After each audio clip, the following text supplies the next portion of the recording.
നമസ്കാരം. Talks and thoughts ചാനലിലേക്ക് ഒരിക്കൽ കൂടി സ്വാഗതം. നാം ഇതിനു മുമ്പ് ഒരു വീഡിയോ ക്ലിപ്പ് ഈ ചാനലിൽ ഉണ്ടായിരുന്നു. 2ാം വർഷം ഹയർ സെക്കൻഡറി കുട്ടികളുടെ മലയാളം പാഠപുസ്തകത്തിലെ 1ാമത്തെ പാഠമായ കണ്ണാടി കാൺമുളവും എന്ന പാഠത്തിന്റെ ആലാപന ക്ലിപ്പായിരുന്നു. ഈ വീഡിയോയിൽ നമ്മൾ ചെയ്തിരിക്കുന്നത് ആ പാഠഭാഗത്തിന്റെ വിശദീകരണവും വിശകലനവുമാണ്. നാം പഠിക്കുന്ന ഈ പാഠം മഹാകവി എഴുത്തച്ഛന്റെ മഹാഭാരത കളിപ്പാട്ടിലെ ശകുന്തളോപാഖ്യാനം എന്ന ഭാഗത്തിന്റെ കുറച്ച് ഭാഗങ്ങളാണ്. 16ാം നൂറ്റാണ്ടിൽ ജീവിച്ചിരുന്ന എഴുത്തച്ഛനെ സംബന്ധിച്ചിടത്തോളം അദ്ദേഹം ഒരു ഭക്തകവിയായിരുന്നു. ഭക്തകവിയാകാൻ കാരണം അന്നത്തെ സാമൂഹ്യ സാഹചര്യമാണ്. ഏകദേശം 13 മുതൽ 17 വരെയുള്ള നൂറ്റാണ്ടുകൾ നമ്മുടെ നാട്ടിലെ ശക്തമായ ജാതി വ്യവസ്ഥയുടെ കാലഘട്ടമായിരുന്നു. 20ാം നൂറ്റാണ്ടിലൊക്കെയാണ് ഇത് ഒരു പരിധിവരെ പരിഹരിക്കപ്പെടുന്നത്. ജാതി വ്യവസ്ഥയുടെ കാലഘട്ടത്തിൽ സവർണ അവർണ വ്യത്യാസം വളരെ വലുതായിരുന്നു. സവർണന്റെ ആധിപത്യത്തിന് കീഴിൽ ഞെരുങ്ങിയിരുന്നവരുടെ ജനത, അധ്വാനിക്കാൻ വേണ്ടി മാത്രമുള്ളൊരു ജനത, അവരുടെ വേദനകൾ എഴുത്തച്ഛൻ കാട്ടുന്നുണ്ട്. സവർണരെ ബഹുമാനിക്കുന്നവരുടെ ധാർഷ്ട്യങ്ങളും അഹങ്കാരവും, ഒപ്പം അവർ ഈ അവർണരോട് കാണിക്കുന്ന അനീതിയും അക്രമവും ദൈവവിശ്വാസമില്ലായ്മയില്ല എഴുത്തച്ഛനെ വലിയ രീതിയിൽ വ്യതിരിച്ചു. അതിന്റെ ഫലമായിട്ട് അദ്ദേഹം തന്റെ കൃതികളിലൂടെ സാമൂഹിക പരിഷ്കരണത്തിനും മാനസിക പരിവർത്തനത്തിനും ശ്രമിച്ചു. ഭക്തകവി എന്നാണ് നമ്മൾ എഴുത്തച്ഛനെ കുറിച്ച് സംസാരിക്കുമ്പോൾ അദ്ദേഹത്തെ വിശേഷിപ്പിക്കാറുള്ളത്. ജീവിതത്തിൽ ഈശ്വര സാക്ഷാത്കാരത്തിന് 3 മാർഗങ്ങളാണ് നമ്മുടെ പ്രാചീന പണ്ഡിതന്മാർ അല്ലെങ്കിൽ മുനിമാർ നിർദ്ദേശിച്ചിട്ടുള്ളത്. ഒന്ന് ജ്ഞാനമാർഗം, മറ്റൊന്ന് കർമ്മമാർഗം, അവസാനത്തേത് ഭക്തിമാർഗം. ജ്ഞാനമാർഗം എന്ന് പറഞ്ഞാൽ ദീർഘകാല തപസ്സിലൂടെ ജീവിതത്തിലെയും സമൂഹത്തിന്റെയും പ്രശ്നങ്ങൾ കണ്ടെത്തിയിട്ട് അതിന് പരിഹാരം നിർദ്ദേശിക്കുന്ന രീതിയാണ്. ഉദാഹരണത്തിന് ഭഗവാൻ ബുദ്ധനെ പോലുള്ള ആളുകൾ ദീർഘകാലം തപസ് ചെയ്തിട്ട് അവർക്ക് അദ്ദേഹത്തിന് ബോധോദയം ഉണ്ടായി.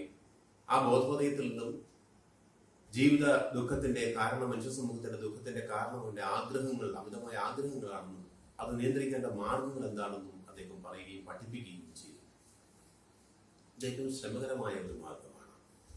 എല്ലാവർക്കും ഇത്തരത്തിൽ ഈശ്വര സാക്ഷാത്കാരം നേടാൻ സാധിക്കില്ല.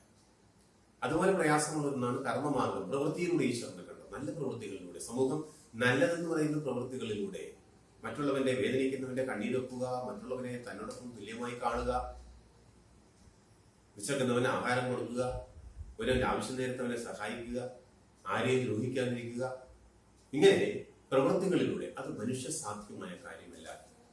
ദുർബലനായ മനുഷ്യൻ ജീവിതത്തിന്റെ പല സന്ദർഭങ്ങളിലും പലതരത്തിലുള്ള തെറ്റുകൾ ചെയ്യാറുണ്ട്.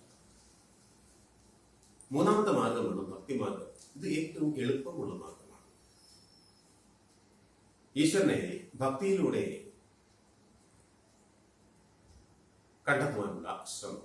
നമ്മുടെ റോഡിലൂടെയൊക്കെ നമ്മൾ നടന്നു പോകുമ്പോഴത്തേക്ക് പള്ളികള്, അതുപോലെ ക്ഷേത്രങ്ങള് ഒക്കെ കാണാറുണ്ട്. അവിടെ എത്തുമ്പോൾ നമ്മൾ അറിയാതെ ദൈവരൂപങ്ങളെ നമസ്കരിക്കുകയും ചെയ്യും. അപ്പോൾ നമുക്ക് കിട്ടുന്ന ഒരു സംതൃപ്തിയുണ്ട്. ഇതുവരെ നാം ചെയ്ത പാപത്തിൽ നിന്ന് ദൈവം നമ്മളെ മോചിപ്പിക്കുന്നു, തെറ്റുകളിൽ നിന്ന് നമുക്ക് മോചനം തരുന്നു.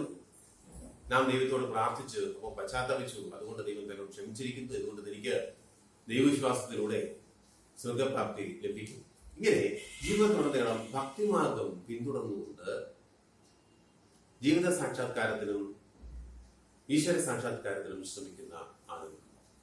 ഇതിൽ 3ാമത്തെ മാർഗമാണ് എഴുത്തച്ഛൻ തിരഞ്ഞെടുത്തത്. എന്തുകൊണ്ടാണ് എഴുത്തച്ഛൻ പദ്യമാർഗം തെരഞ്ഞെടുത്തതെന്ന് നമ്മൾ പറഞ്ഞു. സാമൂഹിക മാനസിക നവീകരണമായിരുന്നു അതിൽ പ്രധാനപ്പെട്ട കാരണം. അതുകൊണ്ടാണ് അദ്ദേഹം തന്റെ പ്രധാനമായ രണ്ട് കൃതികളാണ് എഴുത്തച്ഛൻ്റെ എന്ന് പറയുന്നത് മഹാഭാരതം കിളിപ്പാട്ടും അധ്യാത്മരാമായണം കിളിപ്പാട്ടും. മഹാഭാരതം കിളിപ്പാട്ട് വ്യാസന്റെ മഹാഭാരതത്തിന്റെ സ്വതന്ത്ര വിവർത്തനമാണ്.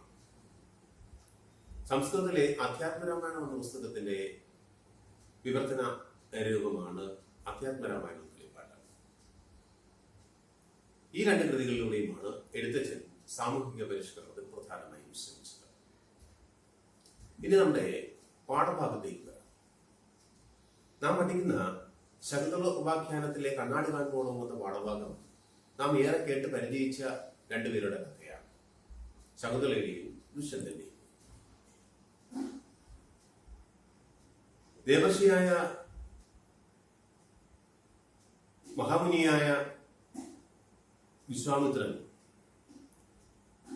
രാജർഷി പദവും ദേവർഷി പദവും നേടിയതിനു ശേഷം ഇന്ദ്രർഷി പദത്തിന് വേണ്ടിയിട്ട് തപസ് ചെയ്യുന്ന കാലഘട്ടത്തിൽ അദ്ദേഹം തപസ് പൂർത്തിയാക്കിയാൽ ഇന്ദ്രന് പദവി ഒഴിഞ്ഞു കൊടുക്കേണ്ടി വരുമെന്നൊരു സാഹചര്യം വന്നപ്പോൾ തന്ത്രശാലിയായ ഇന്ദ്രൻ ദേവസുന്ദരിയായ മേനകയെ വിശ്വാമിത്രന്റെ അരികിലേക്ക് അയക്കുന്നു. മഹാമുനിയായിരുന്നിട്ട് പോലും വിശ്വാമിത്രൻ മേനകയുടെ തന്ത്രങ്ങളിൽ വീഴുകയും അവർ ശാരീരിക സംസർഗത്തിൽ ഏർപ്പെടുകയും അവർക്കൊരു കുട്ടി ജനിക്കുകയും ചെയ്യുന്ന കുട്ടിയാണ് മേനക. ക്ഷമിക്കണം, ശകുന്തള. ഈ ശകുന്തളയെ ഉപേക്ഷിച്ചുകൊണ്ട് അവർ ഇരുവരും പോവുകയാണ്. ഈ കുട്ടിയെ പിന്നെ വളർത്തുന്നത് ശകുന്ത പക്ഷികളാണ്. ഒരിക്കൽ കണ്വ മഹർഷിയുടെ കാഴ്ചയിൽ ഇത് പെടുകയും അദ്ദേഹം ആ കുട്ടിയെ എടുത്ത് ഒരു ആശ്രമത്തിലേക്ക് കൊണ്ടുപോവുകയും ചെയ്തു. ശകുന്ത പക്ഷികൾ വളർത്തിയതുകൊണ്ട് അവളെ ശകുന്തള എന്ന് പേരിട്ട് വളർത്തി. അവൾക്ക് രണ്ട് തോഴിമാരുണ്ടായിരുന്നു, പ്രിയമതയും അനസൂയയും. അവരുടെ സഹായത്തിലും പരിലാളനയിലും വളർന്നു വന്ന ശകുന്തള യവനയുക്തിയായി അതീവ സുന്ദരിയായിരുന്നു ശകുന്തള. ഒരു ദിവസം ദുഷ്യന്ത മഹാരാജാവ്, കുരുവംശത്തിലെ ദുഷ്യന്ത മഹാരാജാവ്, കുരുവംശം എന്ന് പറയുമ്പോൾ ചന്ദ്രവംശത്തിന്റെ തുടർച്ചയായി കുരുവംശത്തിന്റെ തുടർച്ചക്കാരനാണ്. അതിന്റെ ഉപവിഭാഗമായിട്ടുള്ള ഒരു വംശമാണ് കുരുവംശം. കുരുവംശ രാജാവായ ദുഷ്യന്തൻ നായാട്ടിനിടയിൽ ഈ ആശ്രമത്തിലെത്തുകയും മധുസുന്ദരിയായി ശകുന്തളയെ കാണുകയും ചെയ്തു. അവർ അനുരാഗബദ്ധരാകുകയും ഇരുവരും ഇഷ്ടപ്പെടുകയും, എന്നാൽ കണ്വൻ സ്ഥലത്തില്ലാത്തതിനാൽ ശകുന്തളയ്ക്ക് ഒരു സങ്കോചം ഉണ്ടാകുന്നു. എങ്കിലും തന്റെ പിതാവിതെല്ലാം ക്ഷമിക്കും എന്ന് കരുതിയിട്ട് ദുഷ്യന്തനും ശകുന്തളയും ഗാന്ധർവ വിധിപ്രകാരം വിവാഹം കഴിച്ചു. വിവാഹശേഷം ദുഷ്യന്തൻ പോയി. വിവാഹത്തിന് ഒരു എഗ്രിമെന്റ് ഉണ്ടായിരുന്നു. ശകുന്തളയിൽ ജനിക്കുന്ന പുത്രനെ രാജാവാക്കാം എന്നാണ് എഗ്രിമെന്റ്. ദുഷ്യന്തൻ പോയി. ദിവസങ്ങൾ കഴിഞ്ഞു, മാസങ്ങൾ കഴിഞ്ഞു. ദുഷ്യന്തൻ തിരിച്ചു വന്നില്ല. ദുഷ്യന്തൻ ശകുന്തളയെ മറന്നു. ശകുന്തള പൂർണ്ണ ഗർഭിണിയായി. ഗർഭിണിയായ ശകുന്തളയെ കണ്വ മഹർഷി തന്റെ ശിഷ്യന്മാരോടൊപ്പം ദുഷ്യന്തന്റെ കൊട്ടാരത്തിലേക്ക് അയച്ചു. അവിടെ ചെന്ന ശകുന്തള താൻ ദുഷ്യന്തന്റെ ഭാര്യയാണെന്നും തന്റെ വയറ്റിൽ വളരുന്ന കുഞ്ഞ് ദുഷ്യന്തനാണെന്നും പറഞ്ഞപ്പോൾ ദുഷ്യന്തൻ അവളെ പരിഹസിക്കുകയാണ് ചെയ്തത്. അവളെ പരഭൃതയെന്ന്, ഉയിൽപ്പേടയെന്ന് പരിഹസിക്കുകയാണ് ചെയ്യുന്നത്. അവളെ ആക്ഷേപിക്കുകയാണ് ചെയ്യുന്നത്. നിലവിളിച്ചുകൊണ്ട് അവൾ അമ്മയെ സമീപിക്കും. അവിടെ എത്തിച്ചേരുന്ന മേനക അവളെയും കൂട്ടി കാശ്യപ ആശ്രമത്തിലേക്ക് പോകുന്നു. അവിടെ വെച്ച് ശകുന്തള പ്രസവിക്കുന്നു. സർവദമനൻ എന്നായിരുന്നു ആ കുട്ടിയുടെ പേര്. ആ കുട്ടിയാണ് പിൽക്കാലത്ത് ഭരതൻ എന്ന പേരിൽ പ്രസിദ്ധനായത്. ഈ ഭരതന്റെ പേരിലാണ് ഭാരതം എന്ന പേര് വന്നതെന്നാണ് ഒരു വിഭാഗം ഉന്നയിക്കുന്നത്. എന്നാൽ ശ്രീരാമ സഹോദരനായ ഭരതനിൽ നിന്നാണ് ഭാരതം എന്ന പേര് വന്നതെന്ന് മറ്റൊരു വിഭാഗം വാദിക്കുന്നുണ്ട്. എന്തായാലും ഒടുവിൽ കഥ ശുഭപര്യവസ്ഥായിയാകുന്നു. ദേവന്മാരുടെ ഇടപെടൽ ഇവിടെ ഉണ്ടാവുകയാണ്. ആകാശത്ത് നിന്ന് വാനവര് ദുഷ്യന്തനോട് പറയുന്നു, ഇത് നിന്റെ ഭാര്യയാണ്, അവളുടെ കുഞ്ഞ് നിന്റേത് തന്നെയാണ്, അവനെ ഭരതനെന്ന് വിളിക്കണം, അവൻ ഭാവിയിലെ രാജാവായി ലോകം വാഴണം എന്ന് അശരീരി കിട്ടുമ്പോൾ മാത്രമാണ് ദുഷ്യന്തൻ ശകുന്തളയെയും കുഞ്ഞിനെയും സ്വീകരിക്കുന്നതും കഥ ശുഭപര്യവസായിയായി തീരുകയും ചെയ്യും. നമ്മളിനി ഈ പാഠഭാഗത്തിന്റെ വാച്യാർത്ഥം അല്ലെങ്കിൽ ആശയം ഒന്ന് പരിചയപ്പെടുകയാണ്. സ്ത്രീകൾക്ക് അഹങ്കാരമുണ്ടെന്ന് കേട്ടിട്ടേ ഉള്ളൂ, കണ്ടിട്ടില്ല. ഇപ്പോൾ അതും കണ്ടിരിക്കുന്നു. വേശ്യയായ നീ വന്ന് എന്നോട് വീണ്ടും വീണ്ടും പറയുന്നു ഞാൻ കുലീനയാണ് എന്ന്. നിനക്ക് ആവശ്യമുള്ള ആഭരണവും വസ്ത്രവും ഞാൻ തന്നുകൊള്ളാം. പിന്നെ നീ ഇവിടെ നിൽക്കാൻ പാടില്ല. നീ കുയിലിനെ പോലെ ഭരപ്രതയാണ്. നിന്നെ കാണുന്നതിൽ എനിക്ക് താല്പര്യമില്ല. ശകുന്തള ഈ വാക്കുകൾ കേട്ടു. ദുഷ്യന്തന്റെ ഈ കെട്ട വാക്കുകൾക്ക് അവൾ മറുപടി പറയുന്നുണ്ട്. അടുത്ത ഭാഗം, കടുകിന്റെ അത്രയും വലിപ്പമുള്ള മറ്റുള്ളവരുടെ ദോഷം കാണുന്ന നീ നിന്റെ ദോഷം കാണുന്നില്ല. നിന്റെ ദോഷങ്ങൾ ആനയോളം വലിപ്പമുള്ളതാണ്. സ്വന്തം ദോഷങ്ങൾ കാണാതിരിക്കുന്നത് പണ്ഡിതന്മാർക്ക് പോലുമുള്ള ഒരു ശീലമാണ്. നീ മനസ്സിലാക്കണം, നിന്റെ ജന്മത്തെക്കാൾ ശ്രേഷ്ഠമാണ് എന്റെ ജന്മം. നിനക്ക് ഭൂമിയിൽ മാത്രമേ സഞ്ചരിക്കാൻ പറ്റൂ. എനിക്കോ ഭൂമിയെന്നോ സ്വർഗമെന്നോ അന്തരീക്ഷമെന്നോ വ്യത്യാസമില്ലാതെ എല്ലായിടത്തും സഞ്ചരിക്കാൻ സാധിക്കും. മാത്രമല്ല, വിചാരിച്ചു നോക്കൂ, നീയും ഞാനും തമ്മിൽ ഒരുപാട് വ്യത്യാസമുണ്ട്. ആ വ്യത്യാസം പർവ്വതവും കടുകും തമ്മിലുള്ള വ്യത്യാസം പോലെയാണ്. നീ കടുകും, ഞാൻ പർവ്വതവുമാണ്. കണ്ണാടി കാണുന്നത് വരെ വിരൂപന്മാർ താൻ ഏറ്റവും സുന്ദരനാണ് എന്ന് വിചാരിക്കും. മോശം ജനങ്ങൾ മറ്റുള്ളവരുടെ കുറ്റങ്ങളെ കണ്ടെത്തുകയും അവരെ നിന്ദിക്കുകയും ചെയ്യും. അത് ആനയുടെ സ്വഭാവം പോലെയാണ്. നല്ല ശുദ്ധജലത്തിൽ കുളിച്ചാലും ആനയ്ക്ക് സന്തോഷം ഉണ്ടാകുന്നത് മണ്ണും ചെളിയും പൊടിയും കൊണ്ടുള്ള കുളിയിലാണ്. നല്ലവരെ നിന്ദിക്കുന്നത് കൊണ്ടാണ് ദുർജനം സന്തോഷിക്കുന്നത്. നല്ല ആളുകൾ ആരെയും നിന്ദിക്കുകയില്ല. സത്യവും ധർമ്മവും വെടിച്ച പുരുഷൻ ക്രൂധനായ സർപ്പത്തേക്കാൾ വിഷമുള്ളവനാണ്. ആ മൂർഖനോട് പണ്ഡിതൻ ശുഭവും അശുഭവും പറഞ്ഞാൽ മൂർഖൻ അശുഭം മാത്രം ഗ്രഹിക്കും. നല്ലവൻ നല്ലത് ഗ്രഹിക്കും. അരയന്നം പാലിനെയും വെള്ളത്തെയും വേർതിരിക്കുന്നത് പോലെ. ഇപ്രകാരം ശകുന്തള പറഞ്ഞപ്പോൾ ആകാശത്ത് നിന്ന് അശരീരി ഉണ്ടായി. ഇപ്രകാരമായിരുന്നു ആ അശരീരി, നീ നിന്റെ പുത്രനെയും സുരസ്ത്രീ സമയായ കൗശികപുത്രിയെയും വിശ്വാമിത്രപുത്രിയെയും സ്വീകരിക്കുക. അത് നിന്റെ പുത്രൻ തന്നെയാണ്. അവനെ നീ ഇനി ഭരതൻ എന്ന പേരിൽ വിളിക്കണം. അങ്ങനെ സന്തോഷത്തോടുകൂടി ദുഷ്യന്തൻ തന്റെ മകനെയും ഭാര്യയെയും സ്വീകരിച്ചു. ശകുന്തള ഭർത്താവിനോടൊപ്പം സന്തോഷത്തോടെ ജീവിച്ചു. ഇതിന്റെ ആശയം ഈ പറഞ്ഞതാണ് നാം പഠിക്കാൻ പോകുന്ന കണ്ണാടി കുക്കുമണു എന്ന പാഠഭാഗത്തിന്റെ വാച്യമായ ആശയം. ഇനി ഇതിൽ ചില പദങ്ങളുടെ അർത്ഥങ്ങൾ നിങ്ങൾ മനസ്സിലാക്കേണ്ടതുണ്ട്. കോകിലനാരി, കുയിൽപേട, പരഭൃത, മറ്റുള്ളവരാൽ വളർത്തപ്പെട്ടവൾ, ഇച്ഛ, താല്പര്യം അല്ലെങ്കിൽ ആഗ്രഹം, ഉര ചെയ്യുക, പറയുക, ഉര ചെയ്താൾ, അവൾ പറഞ്ഞു, നിന്ദാവാണികൾ, നിന്ദാവാക്കുകൾ, മന്ദാക്ഷഭാവം. മന്ദാക്ഷം എന്ന വാക്കിന്റെ അർത്ഥം ലജ്ജ എന്നാണ്. ഇവിടെ ചെറിയൊരു പരിഹാസത്തിന്റെ സ്വഭാവമാണ് അതിനുള്ളത്. പരദോഷം, മറ്റുള്ളവരുടെ ദോഷം. ഗജമാത്രം, ആനയുടെ വലിപ്പമുള്ള. മന്നിടം ഭൂമി, മേദിനി ഭൂമി, ഭേദം വ്യത്യാസം, ഭൂപതി തിലകം ചക്രവർത്തി രാജാക്കന്മാരുടെ രാജാവ്, മേരു പർവ്വതം, സാരജ്ഞൻ ജ്ഞാനം അറിവുള്ളവൻ എന്നുള്ള അർത്ഥത്തിലാണ് ഉപയോഗിച്ചിരിക്കുന്നത്. ധാത്രീശൻ രാജാവ്, നിരൂപിക്കുക വിചാരിക്കുക, ചെറ്റ് അല്പം, മത്തേപം ആന, പാംസു പൊടി എന്നാണ് അർത്ഥം, മണ്ണ് പൊടി, സ്നാനം കുളി, സ്വച്ഛജലം തെളിഞ്ഞ വെള്ളം, സജ്ജനം നല്ലയാളുകൾ,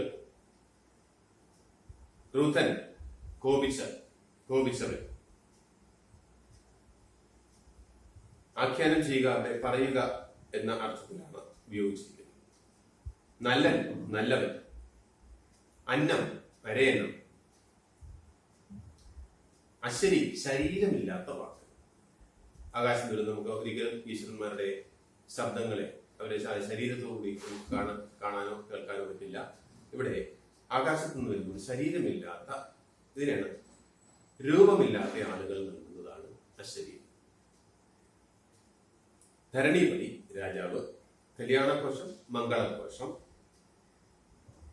വല്ലഭൻ ഭർത്താവ്. ഇത്രയും പദങ്ങളാണ് ഇവിടെ അർത്ഥവുമായി ബന്ധപ്പെട്ട് നാം പരിചയപ്പെടേണ്ടത്.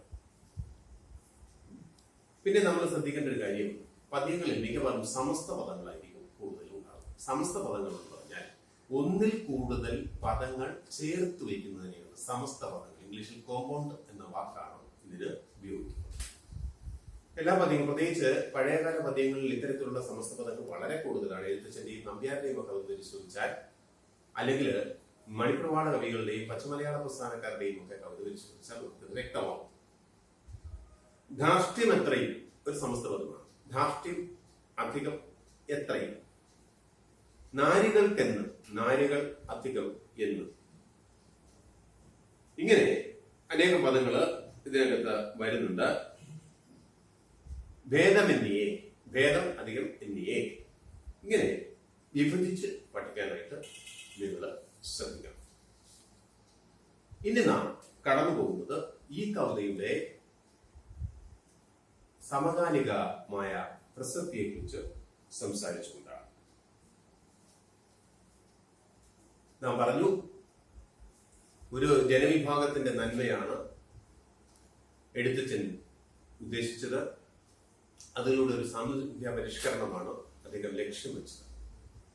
അത് ഒരു പരിധിവരെ സാധിച്ചിട്ടുണ്ട് എന്ന് ഇപ്പോൾ തന്നെ നമുക്ക് മനസ്സിലാക്കാൻ കഴിയുന്നുണ്ട്. നാം ഇനി ഈ പാഠഭാഗത്തിന്റെ വിശകലനത്തിലേക്ക് പോവുകയാണ്. അതിനുമുമ്പ് ചില കാര്യങ്ങൾ.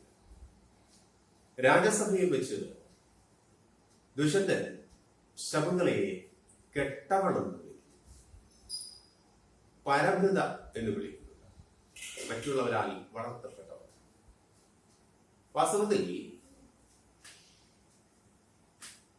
ആ വാക്ക് ശകുന്തളയെ ദേഷ്യം പിടിപ്പിക്കുന്നു. കുയിൽപ്പേട കാക്കയുടെ കൂട്ടിൽ മുട്ടയിട്ട് തന്റെ കുഞ്ഞുങ്ങളെ കാക്കയെ കൊണ്ട് വളർത്തിക്കാറുണ്ട്. ഇതുപോലെയാണ് ശകുന്തളയും എന്ന് രാജാവ് സമർത്ഥിക്കാൻ ശ്രമിക്കുകയാണ്. വിശ്വാമിത്രന്റെയും മേനകയുടെയും മകളായ ശകുന്തള അവരാൽ ഉപേക്ഷിക്കപ്പെട്ട് ഒടുവിൽ കണ്ണുനാൽ വളർത്തപ്പെട്ടവൾ എന്ന് പറഞ്ഞുകൊണ്ട് പരിഹസിക്കുകയാണ് ദുഷ്യന്തന്റെ ഉദ്ദേശം. മാത്രമല്ല, ഞാൻ കുലീനിയായ സ്ത്രീയാണെന്ന് ശകുന്തള പറയുമ്പോൾ നീ കുലടയാണ്, വേശ്യാ സ്ത്രീയാണ് എന്ന് ആക്ഷേപിക്കുകയാണ് ദുഷ്യന്തൻ ചെയ്യുന്നത്. ഇതിന് ശക്തമായ മറുപടി ശകുന്തള കൊടുക്കുന്നുണ്ട്. ദുഷ്യന്തനെ വിരൂപൻ എന്ന് വിളിക്കുന്നുണ്ട്, മൂർഖൻ എന്ന് വിളിക്കുന്നുണ്ട്. വിരൂപൻ എന്ന് പറഞ്ഞാൽ സ്വന്തം സൗന്ദര്യം തിരിച്ചറിയാത്തവൻ, സ്വന്തം ഗുണങ്ങൾ തിരിച്ചറിയാത്തവൻ, സ്വന്തം നന്മതിന്മകളെ തിരിച്ചറിയാത്തവൻ, സ്വന്തം കുറവുകളെയും തിരിച്ചറിയാത്തവൻ. ധാരാളം കുറവുകൾ ദുഷ്യന്തനുണ്ട് എന്ന് സമർത്ഥിക്കുകയാണ് ശകുന്തള ചെയ്യുന്നത്. മാത്രമല്ല, നീ പരവൃതയെന്നോ അല്ലെങ്കിൽ വേശ്യയെന്നോ വിളിക്കേണ്ടത് എന്നെയല്ല. അത് ഏറ്റവും യോഗ്യൻ നീ തന്നെയാണ്. ഞാൻ നേരത്തെ സൂചിപ്പിച്ചു, ചന്ദ്രവംശത്തിലെ പുരൂരവസ് എന്ന് പറയുന്ന ഒരു രാജാവ് ഉണ്ടായിരുന്നു. ആ രാജാവിന്റെ മക്കളുടെ അനന്തര തലമുറകളിലാണ് ഈ കുരുവംശവും യവന വംശവും ഒക്കെ വരുന്നത്. ഈ പുരൂരവസിന് ദേവസുന്ദരിയായ ഉർവശി ഭാര്യയായിരുന്നു. ഉർവശി പുരൂരവസിന്റെ ഭാര്യയായിരുന്നു എങ്കിൽ അതിനർത്ഥം അവളും ഒരു വേശ്യ സ്ത്രീ എന്നാണ്. ദേവന്മാരെ പ്രീണിപ്പെടുത്തുന്ന, ദേവന്മാരുടെ ആഗ്രഹങ്ങൾ സാധിക്കുന്നതിന് വേണ്ടിയിട്ട്, ദേവന്മാർക്ക് വേണ്ടി മറ്റുള്ളവരെ തന്ത്രങ്ങളിലൂടെ കീഴടക്കുന്ന സ്ത്രീകളാണ് രംഭയും മേനകയും ഉർവശിയും ഒക്കെ. അതിൽ ആദ്യത്തെ ആള് ഉർവശിയാണ്. ഉർവശി കഴിഞ്ഞിട്ട് മാത്രം മേനക വരുന്നുള്ളൂ. അങ്ങനെ ആകുമ്പോൾ നിന്റെ മുത്തശ്ശിയായ ഉർവശിയാണ് യഥാർത്ഥത്തിൽ വേശ്യാസ്ത്രീ എന്ന് സമർത്ഥിക്കുകയും വാദിക്കുകയും ചെയ്യുകയാണ് ശകുന്തള അവിടെ ചെയ്യുന്നത്. അല്ലാതെ ഞാനല്ല, ഞാൻ പരവൃതയല്ല, നിന്നേക്കാൾ വലിയവളാണ് ഞാൻ. നീ ഒരു കീടമാണ്, മനുഷ്യ കീടമാണ്. നിനക്ക് ഭൂമിയിൽ മാത്രമേ സഞ്ചരിക്കാൻ പറ്റൂ. ഞാൻ മഹാമുനിയായ വിശ്വാമിത്രന്റെയും മേനകയുടെ മകളാണ്. അതുകൊണ്ട് ഏത് ലോകവും എനിക്ക് പ്രാപ്തമാണ്. അതുകൊണ്ട് നീ എന്നേക്കാൾ ചെറിയവനാണ്. മാത്രമല്ല, നീ ഒരു നല്ല മനുഷ്യനല്ല, നീ കെട്ടവനാണ്, നീ മൂർഖനെ പോലുള്ളവനാണ്. കണ്ണാടി കാണുന്നത് വരെ മാത്രമേ വിരൂപന്മാർക്ക് സ്വന്തം സൗന്ദര്യത്തെ കുറിച്ച് മതിപ്പുണ്ടാവൂ. അത് കഴിയുമ്പോൾ അവന്റെ വൈരൂപ്യം മനസ്സിലാക്കും. നീ ഒരു വിരൂപനാണ്. ശരീരത്തിലും മനസ്സിലും വിഷം നിറച്ചിരിക്കുന്ന ഒരു മൂർഖനാണ്. മറ്റുള്ളവരിൽ കുറ്റം കണ്ടെത്തുന്നവനാണ്.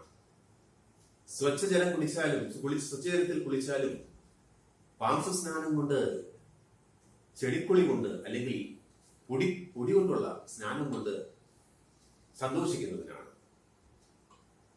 നിന്നിൽ ഒരു നന്മയുമില്ല, നീ എന്നേക്കാൾ ചെറുതാണ് എന്നിങ്ങനെ നിരന്തരമായ ആക്ഷേപ വാക്കുകൾ പറഞ്ഞ് ദുഷ്യന്തന്റെ മനോവീര്യത്തെ കൊണ്ടെടുക്കുകയാണ്. ഈ കവിതയില് നാം മനസ്സിലാക്കേണ്ട ഒരു കാര്യം സ്ത്രീയുടെ പോരാട്ടവുമായി ബന്ധപ്പെട്ടിട്ടുള്ളതാണ്. നമ്മുടെ നൂറ്റാണ്ടില് സ്ത്രീകളെ ശാക്തീകരിക്കുന്നതിന് വേണ്ടിയിട്ടുള്ള ഒരുപാട് പ്രസ്ഥാനങ്ങൾ, ഒരുപാട് വ്യക്തികളൊക്കെ മുന്നോട്ട് വരുന്നുണ്ട്. എങ്കിലും സ്ത്രീയുടെ പ്രശ്നങ്ങൾക്ക് യാതൊരു മാറ്റവും സംഭവിക്കുന്നില്ല. വർത്തമാനകാല സംഭവങ്ങൾ ഓർത്തു നോക്കൂ. സ്ത്രീകൾ നിരവധിയായി പീഡിപ്പിക്കപ്പെടുന്നു. പൊതുസ്ഥലങ്ങളിലും ഭവനങ്ങളിലും സ്ത്രീധനത്തിന്റെ പേരിൽ ഉള്ള പീഡനങ്ങള്, മറ്റു ഗാർഹിക പീഡനങ്ങള്, മദ്യപാനത്തിന്റെയും ലഹരിയുടെയും ഒക്കെ അടിമകളാകുന്നവരുടെ പീഡനങ്ങള്, ഇങ്ങനെ അടുത്ത കാലത്ത് മറ്റും ശ്രദ്ധിക്കപ്പെടുന്നത് ഒരു സ്ത്രീയുടെ, ഒരു യുവതിയുടെ മരണവുമായി ബന്ധപ്പെട്ടതാണ്. പാമ്പിനെ കൊണ്ട് കൊത്തിച്ച് ഒരു യുവതിയെ വകവരുത്തുവാൻ ഭർത്താവ് ശ്രമിച്ചതായിട്ടുള്ള കേസും വാർത്തകളും നാം നിരന്തരം വർത്തമാന പത്രങ്ങളിലും ചാനലുകളിലും ഒക്കെ കാണുന്നതാണ്. കാലമത്ര മാറിയിട്ടും സ്ത്രീയുടെ പ്രശ്നങ്ങൾക്ക് മാറ്റം ഉണ്ടാകുന്നില്ല. നമ്മുടെ വേദപുസ്തകങ്ങളിലൊക്കെ അല്ലെങ്കിൽ നമ്മുടെ പ്രാചീന പണ്ഡിതന്മാർ എഴുതി വെച്ചിരിക്കുന്നതൊക്കെ സ്ത്രീകളെ ദേവതമാരായിട്ടാണ്. സൃഷ്ടിയുടെ മാതാവ് അല്ലെങ്കിൽ സൃഷ്ടി സ്ത്രീയിലൂടെയാണ്. സ്ത്രീ എവിടെയാണോ വസിക്കുന്നത് അവിടെ ദേവത വസിക്കുന്നു. ഇതൊക്കെ പുസ്തകങ്ങളിൽ മാത്രം എഴുതിക്കപ്പെട്ടിരിക്കുന്ന കാര്യങ്ങളാണ്. അതൊന്നും പ്രായോഗിക തലത്തിൽ വന്നിട്ടില്ല. ജനിച്ച കാലം മുതൽ ഇന്നുവരെ പുരുഷന്റെ ആധിപത്യത്തിന് കീഴടങ്ങി ജീവിക്കുവാൻ അവർ നിർബന്ധിക്കപ്പെട്ടിരിക്കുന്നു. സമൂഹം ദുർബലയായിട്ട് അവളെ കാണുന്നു. ഒന്ന് ആലോചിച്ച് നോക്കി. സ്ത്രീക്കും പുരുഷനെ പോലെ സമത്വത്തിനും സ്വാതന്ത്ര്യത്തിനും അർഹതയുണ്ട്. തുല്യമായ പദവിക്ക് അർഹതയുണ്ട്. അതൊന്നും നൽകാതെ തന്റെ അടിമയായി തന്നെ അവരെ എക്കാലവും നിലനിർത്താൻ ആഗ്രഹിക്കുന്ന പുരുഷന്മാർ. ഇതൊരു ആണത്ത ശകാരങ്ങളുടെ പാഠഭാഗം എന്ന് പറഞ്ഞുകൊണ്ട് ഇതിനെ ഒഴിവാക്കാനായിട്ട് ഞാൻ ആഗ്രഹിക്കുന്നില്ല. എല്ലാ ആണുങ്ങളും അങ്ങനെയല്ല. എന്നാൽ ദുഷ്യന്തനെ പോലെ ചിലരുണ്ട്, സ്ത്രീകളെ മാനിക്കാത്ത, സ്ത്രീകളെ നിഷേധിക്കുന്ന, സ്ത്രീകളെ പീഡിപ്പിക്കുന്ന, സമൂഹത്തിന് യാതൊരു തരത്തിലും അംഗീകരിക്കാൻ പറ്റാത്ത ആളുകൾ, ദുർമാതൃകളായിട്ടുള്ള ആളുകൾ. ദുഷ്യന്തന്റെ കാലം മുതൽ ഇന്ന് വരെ അവരുണ്ട്, എക്കാലം അവരുണ്ടായിരിക്കും. അങ്ങനെയുള്ളവരെയാണ് ശകുന്തള വിമർശിക്കുന്നത്. അത്തരക്കാരോടുള്ള ഒരു കലഹമാണ് ശകുന്തള നടത്തുന്നത്. അല്ലെങ്കിൽ അത്തരക്കാരിൽ നിന്നുള്ള സ്ത്രീയുടെ വിമോചന സ്വപ്നങ്ങളെയാണ് വാസ്തവത്തിൽ ശകുന്തള അവതരിപ്പിക്കുന്നത്. എല്ലാ സ്ത്രീകളും നല്ലവരാണെന്ന് ശകുന്തളയുടെ വാക്കുകൾ കേൾക്കുമ്പോൾ നമുക്ക് തോന്നരുത്. സ്ത്രീകളുടെ ഭാഗത്തും വീഴ്ചകളുണ്ട്, പുരുഷന്മാരുടെ ഭാഗത്തും വീഴ്ചകളുണ്ട്. അതാണ് ഇതിനെ ഒരു പൊതുവായ ഒരു കാഴ്ചപ്പാടിൽ നമ്മൾ കാണാതെ സവിശേഷമായ ഒരു കാഴ്ചപ്പാടിൽ കാണണമെന്ന് ഞാൻ പറഞ്ഞതിന്റെ കാരണം, നമ്മൾ ഈ പാഠഭാഗം കൈകാര്യം ചെയ്യുമ്പോൾ സ്ത്രീ നവീകരണം അല്ലെങ്കിൽ സ്ത്രീയുടെ ഉയർച്ച, സ്ത്രീയുടെ ശാക്തീകരണം എന്നൊരു വിഷയത്തിൽ ഊന്നി നിന്നുകൊണ്ടാണ് സംസാരിക്കുന്നത്. അതുകൊണ്ടാണ് ഞാൻ ഇത്രയും എന്ന് പറഞ്ഞത്. ഇനി ഈ പാഠഭാഗവുമായി ബന്ധപ്പെട്ട് മറ്റു ചില കാര്യങ്ങൾ പറയേണ്ടതുണ്ട്. ഈ പാഠത്തിന്റെ ഒരു ഭാഗത്ത് പറയുന്നുണ്ട്, നല്ലനായിരിപ്പവൻ നല്ലത് ഗ്രഹിച്ചിടും എന്തുപോലെ പാലിനെയും വെള്ളത്തെയും അരയന്നം വേർതിരിക്കുന്നത് പോലെ. കെട്ടയാളുകളെ കുറിച്ച് സംസാരിക്കുന്നിടത്തും നല്ല ആളുകളെ കുറിച്ച് കൂടി സംസാരിക്കാൻ എഴുത്തച്ഛൻ താല്പര്യം പ്രകടിപ്പിക്കുന്നു. ഒന്ന് ആലോചിച്ചു നോക്കും. നമ്മുടെ സമൂഹത്തിൽ നല്ല ആളുകളുണ്ട്, ധാരാളം പേരുണ്ട്. ഞാൻ നേരത്തെ കർമ്മമാർഗത്തിലൂടെ പ്രളയകാലത്തിലും ഓക്കിയും പ്രളയകാലവും ഒക്കെ വന്നപ്പോൾ സ്വന്തം ജീവൻ വെടിഞ്ഞ് അവർ മുന്നോട്ട് വന്നു. നിപ്പയുടെ കാലഘട്ടത്തിൽ മറ്റുള്ളവർക്കൊണ്ട് ജീവൻ ബലി കഴിച്ചൊരു നഴ്സിന്റെ കഥ നമ്മൾ കേട്ടിരിക്കുന്നു. ഈ കോവിഡിന്റെ ഭയാനകമായ കാലഘട്ടത്തിൽ അതിനെതിരെ പൊരുതുവാനും രോഗികളെ ശുശ്രൂഷിക്കുവാനുമായി മുന്നോട്ട് വരുന്ന ആരോഗ്യ പ്രവർത്തകരെ, ഡോക്ടർമാരെയും നഴ്സുമാരെയും അതിനെയൊക്കെ നിയന്ത്രിക്കുന്നതിന് അവരെ സഹായിക്കുവാൻ തെരുവീഥികളിൽ കാവൽ നിൽക്കുന്ന പോലീസുകാരെയും അവരുടെ പരിശ്രമങ്ങളെയും ഒക്കെ നിങ്ങൾ കാണുന്നുണ്ട്. ഇതെല്ലാം നല്ലവരാണ്. നല്ലനായിരിപ്പവൻ നല്ലത് ഗ്രഹിക്കും. ദുഷ്യന്തനോട് ശകുന്തള പറയുന്ന വാക്കാണ്, നീ നല്ലവനല്ല, അതുകൊണ്ടാണ് നിനക്ക് നല്ലത് ഗ്രഹിക്കാൻ പറ്റാത്തത്. അപ്പൊ ഇത്തരത്തിലുള്ള നല്ല ആളുകൾ നമ്മുടെ സമൂഹത്തിലുണ്ട് എന്ന് സ്ഥാപിക്കുകയാണ് എഴുത്തച്ഛൻ ചെയ്യുന്നത്. ഈ നല്ല ആളുകൾ അരയന്നത്തെ പോലെയാണ്. അരയന്നത്തിന് ഒരു സ്വഭാവം ഉണ്ടെന്നാണ് ഐതിഹ്യം. അതിൽ പാലും വെള്ളവും കൂടി ചേർത്ത് വെച്ച് കൊടുത്താൽ പാല് മാത്രം കുടിച്ചിട്ട് വെള്ളത്തെ അത് വേർതിരിച്ച് മാറ്റും. ഈ ഗുണം നല്ലവർക്കുണ്ടാകേണ്ട ഗുണമാണ്. സമൂഹത്തിലെ നന്മതിന്മകളിൽ നിന്ന് നന്മ മാത്രം ഉൾക്കൊള്ളുക, ശരിതെറ്റുകളിൽ നിന്ന് ശരി മാത്രം ഉൾക്കൊള്ളുക.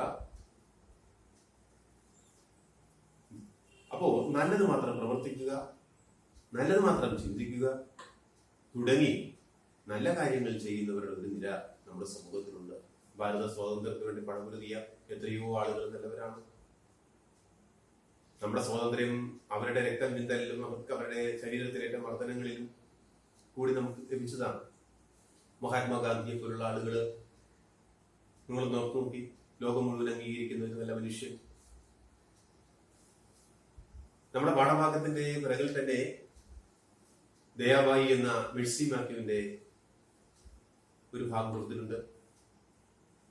വടക്കേന്ത്യയിലെ സാമൂഹിക പ്രവർത്തനത്തിന്റെ മേഖലകളിൽ ദളിതരും അവശ്യരുമായ ആളുകൾക്ക് വേണ്ടി പോരാടിയ, അവരുടെ അവകാശങ്ങൾ നേടിയെടുക്കാൻ വേണ്ടി പോരാടിയ ഒരു വനിതയാണ്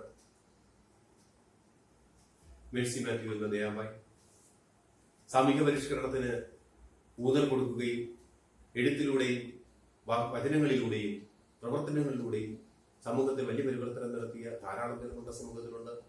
ശ്രീനാരായണ ഗുരുവിനെ പോലുള്ള ആളുകള്, വിദ്യപഠതിരിപ്പാടിനെ പോലുള്ള ആളുകള്, വിദ്യപഠതിരിപ്പാടിനെ പോലുള്ള ആളുകള്, കെ കേളപ്പനെ പോലെയും അനന്ത പത്മനാഭനെ പോലെയും അല്ലെങ്കിൽ ചട്ടമ്പിസ്വാമികളെ പോലുള്ള ആളുകള് ഇന്നും സാമൂഹിക പരിഷ്കരണത്തിന് നമ്മുടെ ചുറ്റും നമ്മുടെ പ്രദേശങ്ങളിൽ നാം കാണുന്ന ആളുകള്, അവരെല്ലാം നല്ലവരാണ്. നല്ലവൻ നല്ലത് ഗ്രഹിക്കും. അതുകൊണ്ടാണ് നല്ല പ്രവൃത്തികളിൽ ഏർപ്പെടുന്നത്. മോശം ആളുകൾ മോശം പ്രവൃത്തികളിൽ ഏർപ്പെടും. അവർ കൊലപാതകത്തിലേക്ക് പോകും, ലഹരിയിലേക്ക് പോകും, മർദ്ദനങ്ങളിലേക്ക് പോകും. ഈ അവസ്ഥയിൽ നിന്ന് അവരെ മോചിപ്പിക്കണം. ആ മോചിപ്പിക്കണമെങ്കിൽ അവരുടെ തെറ്റുകളെ അവരെ ബോധിപ്പിക്കേണ്ടതുണ്ട്. നിങ്ങൾ ശരിയായ മാർഗങ്ങളിലൂടെയല്ല പോകുന്നത്, നിങ്ങൾ സംസാരിക്കുന്നത് ശരിയല്ല, നിങ്ങളുടെ പ്രവൃത്തികൾ തെറ്റാണ് എന്ന് അവരെ ബോധ്യപ്പെടുത്താനുള്ള ഒരു ശ്രമം നമുക്ക് വേണം. അത്തരത്തിലുള്ള ബോധവൽക്കരണം ഒരു ആയുധമെടുത്തുകൊണ്ടല്ല, ശിക്ഷിച്ചുകൊണ്ടല്ല, മറിച്ച് അവരെ മറ്റ് ഉപദേശങ്ങളിലൂടെ, നല്ല പ്രവൃത്തികൾ പരിചയപ്പെടുത്തുന്നതിലൂടെ, നല്ല വ്യക്തികളുമായുള്ള സമ്പർക്കം വരുത്തുന്നതിലൂടെയൊക്കെ നേടിയെടുക്കേണ്ട കാര്യമാണ്. ഇവിടെ ഇനി നമ്മൾ പരിശോധിക്കേണ്ട ദുഷ്യന്തനെയാണ്. ദുഷ്യന്തൻ ഒരു രാജാവാണ്. രാജാവിന്റെ കൊട്ടാരത്തിൽ ഒരുപാട് അന്തഃപുര സ്ത്രീകളുണ്ട്. അദ്ദേഹത്തിന് അനേകം വിവാഹങ്ങൾ കഴിക്കാം. അത്തരത്തിൽ ഒരാളായിട്ട് മാത്രമാണ് ദുഷ്യന്തൻ ശകുന്തളയെ കാണുന്നത്. അത് രാജാക്കന്മാരുടെ പൊതു സ്വഭാവമാണ്. അതുകൊണ്ട് തന്നെയാവാം അന്തഃപുരത്തിലെ മറ്റ് സ്ത്രീകൾ അദ്ദേഹത്തെ ഇതിൽ നിന്ന് പിന്തിരിപ്പിക്കും. ശകുന്തളയെ അവർ ചിലപ്പോൾ അംഗീകരിക്കുകയില്ല. അപ്പോൾ ശകുന്തളയ്ക്ക് വീണ്ടും ദുഷ്യന്തനോട് പ്രതികാര മനോഭാവം ഉണ്ടാകും എന്നൊക്കെ കരുതിയത് കൊണ്ടാവാം പക്ഷേ ശകുന്തളയെ സ്വീകരിക്കാൻ ദുഷ്യന്തൻ തയ്യാറാക്കാതിരുന്നു. പക്ഷെ അദ്ദേഹം പറയുന്ന ന്യായം, എനിക്ക് അവൾ തന്റെ ഭാര്യയാണെന്ന് അറിയാം, പക്ഷേ അവളെ അങ്ങനെ സ്വീകരിച്ചാൽ ജനം ചിലപ്പോൾ ശകുന്തളയുടെ ചാരിത്രത്തെ സംശയിച്ചേക്കാം. അതുകൊണ്ട് ദേവലോകത്ത് നിന്ന് ഒരു അരുളിപ്പാടുണ്ടാകുമ്പോഴാണ് അവളെ സ്വീകരിക്കാൻ ഏറ്റവും എളുപ്പം. ദേവന്മാർ പറഞ്ഞു കഴിഞ്ഞാൽ അതിൽ യാതൊരു സംശയമില്ല. ഒരു മൂന്നാം കക്ഷിയുടെ ഇടപെടലിലൂടെ ശകുന്തളയെ സ്വീകരിക്കാനാണ് ദുഷ്യന്തൻ ആഗ്രഹിക്കുന്നത്. നമ്മുടെ സമൂഹത്തിൽ അങ്ങനെയൊക്കെ കാണാം. കുടുംബ ബന്ധങ്ങൾ തകർന്നു നേരുന്നതിൽ മൂന്നാമതൊരു കക്ഷി ഇടപെടുന്നു, അവരുടെ പ്രശ്നങ്ങൾ പരിഹരിക്കുന്നു, അവരെ വീണ്ടും ഒന്നിപ്പിക്കുന്നു.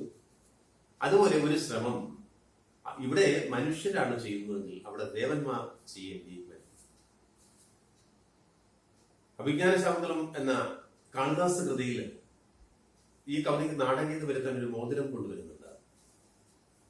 ഒരു മുദ്രമോതിരത്തിന്റെ ദുഷ്യന്തൻ ശകുന്തളയെ നിന്നും പിരിഞ്ഞ് കൊട്ടാരത്തിലേക്ക് പോകുമ്പോൾ ശകുന്തളയുടെ കയ്യിലേക്ക് വിധിപ്രകാരം ഒരു മോതിരം അണിയിക്കുന്നു. ഈ മോതിരം അണിഞ്ഞുകൊണ്ട് അവൾ ദുഷ്യന്തനെ മാത്രം മനസ്സിൽ ധ്യാനിച്ചുകൊണ്ട് ഇരിക്കുമ്പോഴാണ് ദുർവാസ എന്ന് പറയുന്ന മുനി എന്ന് വരുന്നത്. മുനിയെ വേണ്ട വിധം സ്വീകരിക്കാതെ മനോരാജ്യത്തിൽ മുഴുകിയിരുന്ന ശകുന്തളയെ മുനി ശപിക്കുന്നു. നീ ആരെയാണോ ഓർത്തിരിക്കുന്നത് അവൻ നിന്നെ മറന്നു പോകട്ടെ. അപ്പോഴാണ് തോഴിമാരായ പ്രിയമതയും അനസൂയയും ഈ കാഴ്ച കാണുന്നത്. അവർ ഓടിച്ചെന്ന് മുനിയുടെ കാൽക്കൽ വീണ് മാപ്പപേക്ഷിച്ചു. അദ്ദേഹം പറഞ്ഞു, എന്റെ ശാപം ശാപം തന്നെയാണ്, പക്ഷേ ഏതെങ്കിലും അടയാളം കാണിക്കാൻ സാധിച്ചാൽ അവൾക്ക് രക്ഷയുണ്ട്, അവളെ ആ മനുഷ്യൻ സ്വീകരിക്കുക തന്നെ ചെയ്യും. പക്ഷേ ഈ തോഴിമാർ ശകുന്തളയോട് ഇക്കാര്യം പറഞ്ഞില്ല. കണ്വാശ്രമത്തിൽ നിന്ന് ദുഷ്യന്തന്റെ കൊട്ടാരത്തിലേക്കുള്ള യാത്രയിൽ ഒരു സ്നാനഘട്ടത്തിൽ വെച്ച് മോതിരം നഷ്ടപ്പെടുകയും ആ മോതിരം നഷ്ടപ്പെട്ടത് കൊണ്ടാണ് ദുഷ്യന്തൻ ശകുന്തളയെ മറന്നുപോയത് എന്ന് കാളിദാസൻ പറയുകയും ചെയ്യുന്നുണ്ട്. എന്നാൽ ഒരു മുക്കുവന് മോതിരം കിട്ടുകയും മാർക്കറ്റിൽ വെച്ച് രാജഭടന്മാർ ഈ മോതിരം കാണുകയും അത് രാജസന്നിധിയിൽ എത്തിക്കുമ്പോൾ ശകുന്തളയെ കുറിച്ച് ഓർമ്മ വരികയും അതേ ദുഷ്യന്തൻ ക്ഷമയോജിച്ചുകൊണ്ട് ശകുന്തളയെ സമീപിച്ച് തന്നോടൊപ്പം ജീവിക്കണമെന്ന് ആവശ്യപ്പെടുകയൊക്കെ ചെയ്യുന്നുണ്ട്. കഥയിലേക്ക് ഒരു നാടകീയത വരുത്തുവാൻ വേണ്ടിയൊക്കെ ഇത് ഉപയോഗിക്കാം. എന്തായാലും പെണ്ണിന്റെ പ്രശ്നങ്ങൾ വരുമ്പോൾ പുരുഷന് അനേകം ന്യായങ്ങൾ പറയാനുണ്ട്. ഇത്തരത്തിലുള്ള ന്യായങ്ങളായിട്ട് മാത്രമേ ഇത്തരത്തിലുള്ള കാര്യങ്ങളെ കാണേണ്ടതുള്ളൂ എന്ന് മനസ്സിലാക്കണം. ഈ പാഠഭാഗത്തിൽ ശകുന്തളയുടെ ജീവിതത്തെ നാം ആധുനികമായ കാഴ്ചപ്പാടിൽ സമീപിക്കുമ്പോൾ ഇതിന് തുല്യമായ ഒരു കവിത കുമാരനാശാന്റെ ചിന്താകുഷ്ടിയായ സീതയാണ്. ചിന്താകുഷ്ടിയായ സീതയുടെ ഒരു ഭാഗത്ത് സീത ചോദിക്കുന്നുണ്ട്, അരുതെന്താ ഈ വീണ്ടും എത്തി ഞാൻ തിരുമുമ്പിൽ തെളിവേകി ദേവിയായി മരുവീടണമെന്ന് മന്നവൻ കരുതുന്നു. ശരി, പാവയോ ഇവൾ. വീണ്ടും ഞാൻ രാജാവിന്റെ മുന്നിലെത്തി തെളിവ് നൽകി ദേവിയാകണം എന്നാണ് രാജാവ് പറയുന്നത്. എങ്കിൽ ഞാനൊരു പാവയാണോ, ഞാനൊരു മനുഷ്യ സ്ത്രീ അല്ലേ എന്നാണ് ചോദിക്കുന്നത്. പാവയ്ക്ക് വികാര വിചാരങ്ങളില്ല. ഒരു മനുഷ്യ സ്ത്രീക്ക് അതെല്ലാം ഉണ്ട്. ഒരു പുരുഷന് കീഴടങ്ങി അല്ലെങ്കിൽ ഒരു മന്നവന് കീഴടങ്ങി അയാൾ പറയുമ്പോഴൊക്കെ തന്റെ വിശുദ്ധി തെളിയിക്കണം എന്ന് സാക്ഷ്യം പിടിക്കുന്നത് ശരിയാണ്. രാവണന്റെ കൊട്ടാരത്തിൽ നിന്നും സീതയെ കൊണ്ടുവരുമ്പോൾ പ്രജകളുടെ പേര് പറഞ്ഞിട്ടാണ് ശുദ്ധി തെളിയിക്കാൻ രാമൻ സീതയോട് ആവശ്യപ്പെടുന്നത്. തന്റെ പ്രജകൾ എന്തു പറയും, അതുകൊണ്ടാണ് അവൾ അഗ്നിശുദ്ധി വരുത്തുവാൻ തയ്യാറാകുന്നത്. എല്ലാം സ്ത്രീക്ക് മാത്രം ബാധകമാണ്. നിയമങ്ങളെല്ലാം സ്ത്രീക്ക് മാത്രം ബാധകമാണ്. നമ്മുടെ മതങ്ങളൊന്നും പരിശോധിച്ച് നോക്കി, മതത്തിലില്ല പുരുഷ നിയമങ്ങൾക്കാണ് പ്രാമുഖ്യം. മതസങ്കല്പങ്ങളിലെല്ലാം അത്തരത്തിലുള്ള പുരുഷ ദൈവങ്ങളെയാണ് നമ്മൾ കാണുന്നത്. സ്ത്രീ ദൈവങ്ങളെ രണ്ടാം രണ്ടിലേ വരികയുള്ളൂ. അപ്പോൾ സമൂഹത്തിലെ നിയമങ്ങൾ അല്ലെങ്കിൽ പുരുഷന്റെ നിയമങ്ങൾ ഏറെ പാലിക്കപ്പെടേണ്ടത് സ്ത്രീകൾ മാത്രമാണ്. പുരുഷൻ നിയമം ഉണ്ടാക്കുമ്പോൾ സ്ത്രീകളെ എങ്ങനെയൊക്കെ ബന്ധിക്കാമോ, അവരുടെ സ്വാതന്ത്ര്യത്തെ എത്രയൊക്കെ നിഷേധിക്കാമോ, അവർക്ക് എത്രത്തോളം പദവി നൽകാതിരിക്കാമോ എന്നുള്ള കാര്യങ്ങളിലൊക്കെയാണ് ശ്രദ്ധിക്കുന്നത്. ഇപ്പോൾ നമ്മൾ ശകുന്തള നമുക്കൊരു പാഠമാണ്. ആത്മാഭിമാനത്തിന് ക്ഷതമേൽക്കുന്നവർ എത്ര വലിയ പുരുഷനോടായാലും പ്രതികരിക്കുക തന്നെ വേണം. സ്വന്തം ആത്മാഭിമാനത്തെ വീണ്ടെടുക്കാനുള്ള അവകാശം സ്ത്രീക്ക് തന്നെയാണ്. ആ പോരാട്ടത്തിന് സ്ത്രീ മുന്നോട്ട് വരണം എന്നാണ് ഈ പാഠം മുന്നോട്ട് വയ്ക്കുന്ന മറ്റൊരു കാഴ്ചപ്പാട് എന്ന് പറയാം. ഇത് ഓൺലൈൻ ക്ലാസ് ആയതുകൊണ്ട്, ഓൺലൈൻ വീഡിയോ ആയതുകൊണ്ട് കൂടുതൽ വിശദീകരണങ്ങൾ നൽകുമ്പോൾ അത് ബുദ്ധിമുട്ടുണ്ടാക്കുന്നു. അതുകൊണ്ട് ഇത്രയും കൊണ്ട് ഈ പാഠഭാഗം അവസാനിപ്പിക്കുകയാണ്. ഈ പാഠഭാഗത്തെ സംബന്ധിച്ച് അതിന്റെ പിന്നിൽ കുറച്ച് ചോദ്യങ്ങൾ നൽകിയിട്ടുണ്ട്. ആ ചോദ്യങ്ങൾക്ക് ഉത്തരം നൽകാനായിട്ട് ഈ വിശകലനത്തിൽ നിന്ന് തന്നെ നിങ്ങൾക്ക് കഴിയും എന്ന് ഞാൻ വിശ്വസിക്കുന്നു. ഇത്രയും പറഞ്ഞുകൊണ്ട് ഈ എപ്പിസോഡ് ഇവിടെ അവസാനിപ്പിക്കുകയാണ്. എല്ലാവരും ഈ ചാനൽ സബ്സ്ക്രൈബ് ചെയ്യണം എന്ന് മാത്രം പറഞ്ഞുകൊണ്ട് നിർത്തുന്നു. നന്ദി. അടുത്ത എപ്പിസോഡിനായി കാത്തിരിക്കും.